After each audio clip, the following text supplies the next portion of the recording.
Seo Hyun calls Damien a bastard as the fog covers the area. She prepares her attack thinking of killing him in one attack. She leaps forward with immense power, appearing right in front of Damien using her skill counter-attack, but Damien easily dodges her attack by moving his head. He counter-attacks with an elixir in his hand. The attack lands on her as she backs away screaming in pain. A fog is created and her teammates call out to her in concern. Gel Punisher asked her if she was okay, but Seo Hyun noticed something and couldn't respond. She slaps him in the face telling him to close his eyes, which causes Gel Punisher to be confused. Seo Hyun wondered why it was melting in shock just as Damien appears. He was surprised to see that not everything had melted away. Seo Hyun calls him garbage, but Damien refutes back saying it was just self-defense. Damien then takes notice of the healer, who was now trying to run away as he was unprotected. The healer begs Damien to not shoot at him, but Damien was like, "Nah fam, I'ma shoot away." With his long dart blower, Damien's attacks lands on the back of the healer who tried to run away,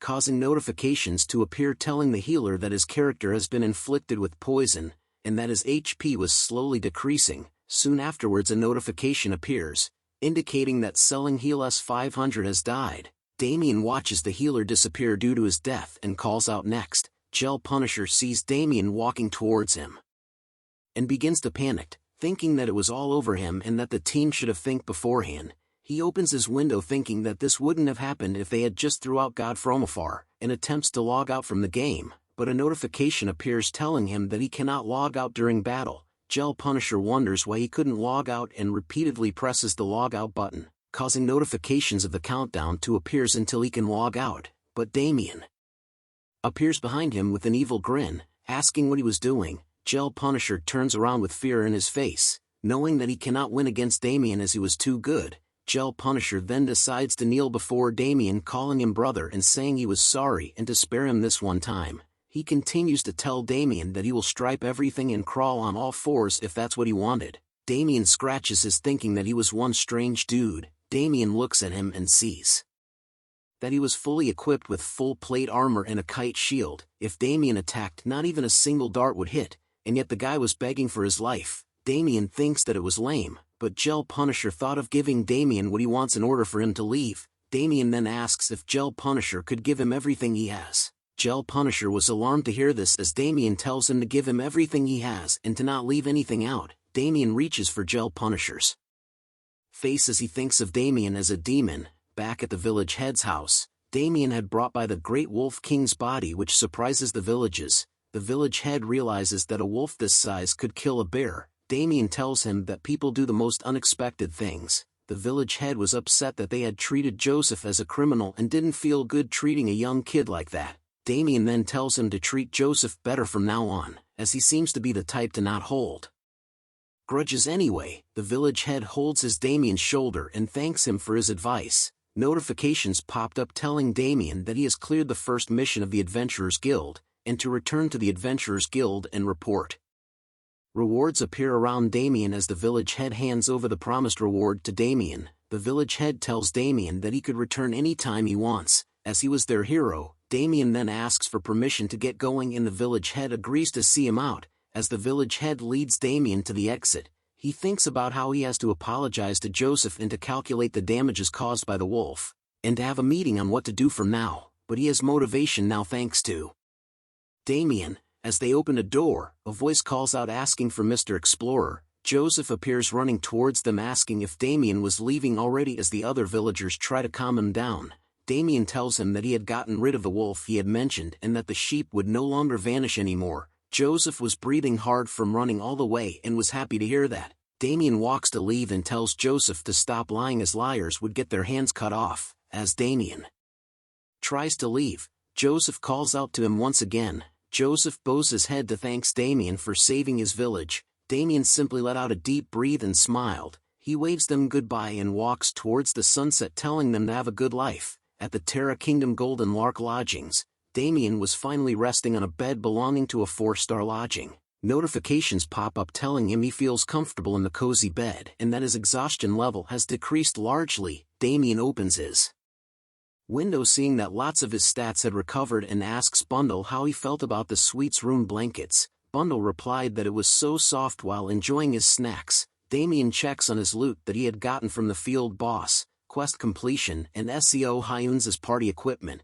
It was due to his title of atrocity that allowed him to gain all these numerous items. He then opens the trade center, revealing all the equipment he had gotten and noting they were worth hundreds of thousands of gold combined. Bundle asked if these were stripped from the party before, but Damien tells him that he never stripped them. Damien was happy to see this as he had spent a lot of gold on his equipment, and that selling these things would cover his costs for the month, but a notification appeared telling him that he had an unread message. Damien was confused and wondered who the message came from. He opens it and sees that it's from Wiz Entertainment. A masked man wearing a hood says that it's over as he looks at a window. A dark figure asks him about the progress. The masked figure replied that there was some progress but that he couldn't completely conquer the body, but was able to manipulate them to start a fight, and that sense exchange became possible too. The dark figure wonders if that was worth observing and if there was nothing else. The masked figure tells it that it would be great to conquer without a medium, but that he hadn't succeeded yet. The dark figure says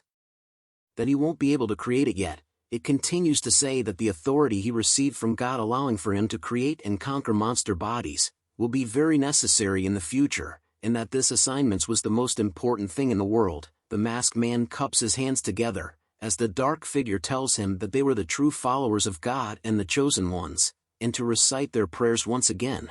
The dark figure and masked man began to chant their prayers, causing a blue aura to arise. Once the prayer was finished, the dark figure tells the masked man that the grand plan was near, Alistair, and it was their duty to open the eyes of the poor and the ignorant and expose the lies of the world. Alistair tells it that he was aware. The dark figure continues to speak, telling Alistair that it was only here to check on his progress and that they couldn't afford any mistakes. It asks Alistair if he has something to say. Alistair lets it know that there was one thing that was bothering him. He reveals a unique explorer that he had saw through the test subject. It was Damien. A message from Wiz Entertainment asked Damien if they could meet. Damien looks at the message and wonders if it was the same place he knew. Wiz Entertainment was the world's biggest internet streaming platform. They were also connected to Twitter and were superior in terms of marketing. Before Damien's regression, there are countless streamers and Korean rankers who were part of the company. In short, it was a place where all streamers wanted to go. Damien thinks deeply about why the company was contacting him. He continues to look at the message on his phone, remembering that he had never recorded any gameplay, and that the only people he met were thieves or people who wanted to fight because they knew he was a chaotic user. He thinks deeply and wondered if there was streamer or gamer with was among the users he came across. He taps his finger on the table repeatedly, thinking about how good Wiz takes care of their streamers. He thinks about the fact that any player who made enemies of a Wiz streamer ended badly, but a call cuts off his thinking. A voice spoke out from the phone asking if this was Damien and that he was Young Song-hoon from Wiz Entertainment Korea. We arrived at Seoul Gangnam Cheongdam-dong, where Damien was meeting someone. It was Young Song-hoon who happy to meet Damien. Damien tells him that he agreed to meet as he was curious about something. Damien then asked how he knew about his nickname. Song-hoon tries to clear the misunderstanding by saying that he didn't find his nickname through bad means, and that they had no bad intentions. He explains to Damien that they came across him because of a player called Brian. Damien was surprised to hear the name of Brian, a streamer. Seong-hoon hands over a tablet to Damien asking if he had seen this video before. Damien grabs the tablet to view the video and recognizes it.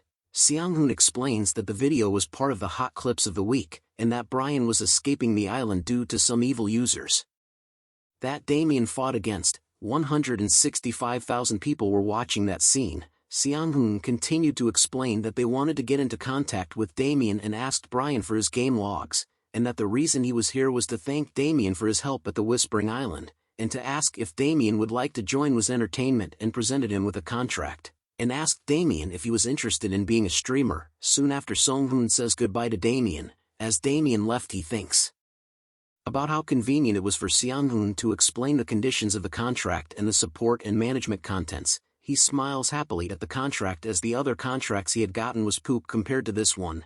Damien takes out his phone thinking to get other stuff now that one thing has been taken care of. He calls a brother thinking of repaying his debts. Notifications started popping up one by one telling Damien that the items he had placed for sale has been sold. He looks at the notification and says finally. A notification pops up saying the money from the trade center has arrived. It was 595,7100 gold in total. Damien laughs as he walks, thinking that he got this much gold from just 1 month of gaming. He begins to think that it was around this time that he got addicted to gaming and neglected his family and financial matters. But a red window interrupts his thoughts. It tells him that if he does not log into the game within 168 hours, he will die, and that if his character dies, he will die too, and that if his character has not reached the goal by midnight, he will die. A warning is given saying if he forcefully removes the system, he will die alongside the character. Damien couldn't believe that it was happening again. Damien stares at the red window, thinking that he still doesn't know what the system was, or how he regressed 10 years back. He slaps himself back and forth, trying to forget about it, and to focus on his family right now, but he knew that he still had some problems to tend to. Damien viewed the recent activities of King Arthur, seeing that he was becoming more famous each day, and that he was the weekly hot topic. Damien couldn't believe that his rate of growth was this fast, as he was already ranked first in Magic, ahead of millions of people. Damien grew angry upon seeing this and starts to recall that Arthur forms the Blood Alliance half a year after starting the game, and that it didn't take him more than a year for him to get within the top 10 of the Blood Alliance. Along with the 6 Masters, Arthur had obtained the hidden class Dragon Mage, and became one of the 6 Masters as Radiant King Arthur. Damien needed to keep an eye on what Arthur was doing and to think about when the 6 Masters would appear. It was important to think about what had happened to him too, but he decided against it as he had received the hidden class Witch Doctor, and the mainstream Karon's wish. He also needed to keep track of the 6 Masters' growth. Thinking back, Damien realizes he knew something about the day he and Arthur survived and had only the Demon King Abraxas to kill. Arthur had stabbed Damien in the back, but the reason for it but not be as simple as him being a psychopath. Damien thought about what if he had not regressed 10 years back and lived the life he had instead. Would Arthur deal with the consequences of having betrayed the entire raiding party? But Damien knew there was no way unless that rat bastard has no brain cells. Arthur would have gained a ton of popularity from being the last person to defeat the last boss, but there would be questions about the whole team being with him when the raid began. Had Damien not regressed, he would have opened a press conference with the raid members, or sued the Evertail headquarters for their rule of not interfering with users. Since Damien had lost everything, clenching his fist, Damien vowed to never let go of that betrayal. Damien was determined to find out the reason behind the betrayal. At a convenience store, Damien was eating and checking his notifications when he wonders why there were so many messages about him selling gold. Damien realized that it was messages about the item he was selling. His friend asked if he makes good money playing games, and Damien tells him that there were a lot of people asking to buy, making it difficult for him to choose who to sell to. 2 notifications appear telling Damien that the deal was complete and the money was transferred into his bank account. Damien takes a sip of his drink, thinking that he will be able to pay off his father's nursing home, and that the rest of it will be for the family's living cost. Damien receives a phone call from his mom wanting to hear his voice, but Damien tells her he was a bit busy right now. He tells her he loves her and to take care, while thinking that hearing her voice made him more determined. Damien then asked his friend about him wanting to get into AC, and his friend tells him that he thought about reducing his working hours to play instead, as it seems to bring in more money. Damien asks if he needs a capsule as one was needed to play the game. The friend refuses his offer as he knew that Damien was broke. Damien raises his drink, telling his friend not to worry about the capsule, and to take it as a form of repayment for a debt that he had for him. The both of them laugh and drink as his friend tells him that there was no debt between them. Damien continues to talk and think about doing nice things for the people who were nice to him before his regression. Back in AC, Damien summoned the Token of Heresy. It was a wooden card that had an ominous symbol and an unknown aura, looking like it was cursed or casted onto somehow. Damien looks at it, saying it was a bit suspicious, thinking that it was probably a collectible, but he smiles happily, thinking that the rank unknown was interesting. He opens his inventory, thinking there might be a chance that the item was super valuable. He hopes to find something good by using the Book of Covenant later to find its value. A foot appears saying what an interesting item. Damien turns around and couldn't believe what he was seeing. Karon had appeared, asking how his stupid student was doing. Damien wondered what he was doing here. Damien asks him what he was doing here after running away for his life before. This made Karon furious as he yells at Damien. Damien tells him it was nothing and just has been a long time since they saw each other. Karon tells him to mind his manners, asking where he got the thing he was holding. Damien explained to him that he went to the Caliph mountain range to do a gold tier rank quest from the Adventurers Guild and got the item after killing the boss monster there. Karon was impressed by this and tells him to hand it over. Damien did so reluctantly. Karon then decides to see what the item was and to look at Damien's stat. He stares at Damien and sees his stat window, revealing that he was now level 38 and had impressive stats. His equipment was also off the charts. Karon laughs out loud being impressed by Damien's stats, but he tells him he still had a long way to go. Damien wonders if his standards were too high, but Karon tells him he needed to reach a level where he could withstood 3 of his punches without dying. Karon then gives him a piece of advice, saying that if he couldn't make the things inside him his own, he will end up being eaten by them. Damien was startled at the things inside him, but Karon points out that it was about the darkness, which was comparable to a demon king, which was the foundation of his power. Damien was impressed by Karon's ability to see through everything, about the OVO system that he earned and the stats he got from regressing because of Abraxas. Karon then tells him to find a way to renew his body. It was either take everything out of him, or make everything inside his own. Karon throws the item back at Damien saying that it might be the answer. Damien holds the token questioning whether or not it could help him, as it exudes unholy deadly aura. Min-young sees that Damien had logged on and messaged him about whether he was doing this right. Damien tells him to get stronger by killing chickens and doing the village citizens quest, as those were the quickest ones. Min-young sees this and agrees, hoping to see Damien on the main continent. Damien stares at the token, thinking that he had told Min-young everything he needed to know, and needed to understand the token now. Thinking back to when he asked Karon about the inscription on the token, Karon told him it was the rune of domination, and that it was a power similar to what Damien has. Damien thought to himself that the token was either used to amplify the force of a spell or to complete an incomplete spell. He opens a window thinking that if his penalty was a form of a curse, he needed to find a solution to find the origin and destroy it. Damien didn't want the curse to affect him in the real life, as he trusts Karon.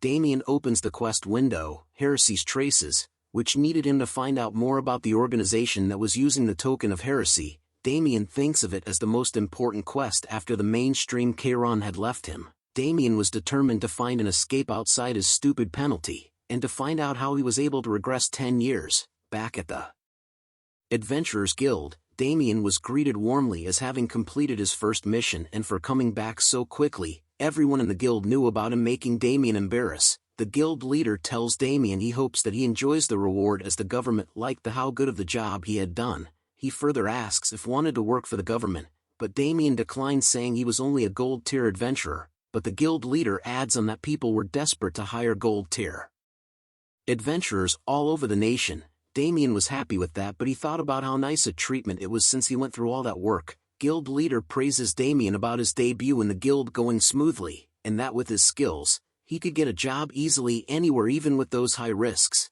Damien was happy about that. The guild leader thought about Damien's great potential, and that even though there were many that surpassed him in martial arts weren't the only thing that will carry you in this field. Damien proceeded to ask if he had heard any rumors, and the guild leader told him about an expedition team that went to the swamps and all died. Damien thought about it and wondered if it was the Karakoram swamps. It was a swamp that lays in the path between the harbor city Masis in the east, and the Arno kingdom in the south. Damien thought that there was something else there, as there was no way an experienced expedition would die in such a place. The guild leader added on that the swamp wasn't that dangerous, and the worst it had was a zombie or skeleton. Just like in Minecraft, the team was also made up of 20 people who were mostly silver-tiered adventurers, and that people mocked the leader for sending such a team for an expedition. Damien hinted that it was strange. The guild leader then said that a dungeon might have appeared. Damien became more curious and asked if there was an extra expedition, but it hasn't been decided as they needed to bring in a more experienced team. Damien slams his hand on the table, asking Hatsan if he could do it, but Hatsan was confused on what Damien wanted to do. Damien smiled brightly, telling him he wanted to figure out what happened at the swamp. Damien checked on his window, and sees the quest mission, thinking that it was strange. He looks at it and sees that even the system was telling him that the quest was difficult, and that he needed a party, even so as the Karakoram swamp was a place where hidden streets and dungeons popped up often even before his regression. Damien thinks that he needs to do what he needed to do. As Bundles lets out a peep upon seeing the window, Damien looks at the recording wondering if it was working. Deep in a dungeon covered with blood, an announcement states that a lycanthrope has been defeated and that the test level 10 has been completed. A player says how lame in Chinese, where a group of men bow their head towards him, congratulating their older brother, who was Chang Wei, the first dragon of the Eastern Five Dragons. An employee tries to tell him that the test has ended and what the results were, but a man interrupts him. It was Lu Lei, the second in command, who tells the employee that he can speak to him instead. The employee felt scared as he believed that this person was a higher up. He tells him that Chang Wei had passed the test faster than anyone has, and that if he takes into account as doing it with a team, the score might change. He asks if they wanted to register right away. Lu Lei tells him that they will send someone right away. The eye patch man tells the employee that they should go, and the employee agrees, saying that certification won't take long. He wanted to know if this group would be willing to join their guild, as they were newbies. The employee noticed that the group run under a strict system, which was most noticeable in their battle style. Their leader did not cooperate with others, as if his purpose was just to gain as much experience fighting as possible, while the other members hunted monsters that weren't boss level. But Lu Lei's method was strange, as he hunted monsters with just a gloved hand. The employee turns to leave, knowing that this group wasn't your normal adventurers. Just as Lu Lei asked how Chang Wei was feeling, he grasped his bloodied hands, saying it was not as bad as what that guy had said. Chang Wei had previously received a capsule from a friend and tried the game for fun, but the feeling of killing the monsters felt too real, as if he couldn't differentiate between this and reality. Though all games were child's play, Lu Lei informs him that he had received some news upon opening his window. He tells Chang Wei that everyone in the Rising Dragon Assembly group had died. This made Chang Wei angry. Chang Wei asked if it was the Black Tortoise Society who went after the Azure Dragon Society, as the fifth dragon was not strong enough to win against the fourth, but Lu Lei apologizes as he meant that the members died in the game. Chang Wei smokes a cigar, asking if he was kidding and if he had forgotten the meaning behind all dead or something. Lu Lei recites a poem that a dragon has reached the end of the sky, meaning that it could only fall from here onwards, which describes the situation between the fourth dragon and the Azure Dragon Society at the moment. Recently, the Azure Dragon Society has been active in the virtual reality realm, having created their own force here, and after ceasing all their external activity, they had Wang Yue take over the Rising Dragon Assembly, and poured 70% of their money into their virtual reality force. But not long after they expanded their force, the entire Rising Dragon Assembly died. But it wasn't a group that killed them, it was just one person. Chang Wei snaps his cigar in half upon hearing this. He couldn't believe that the Azure Dragon Society all died against one person.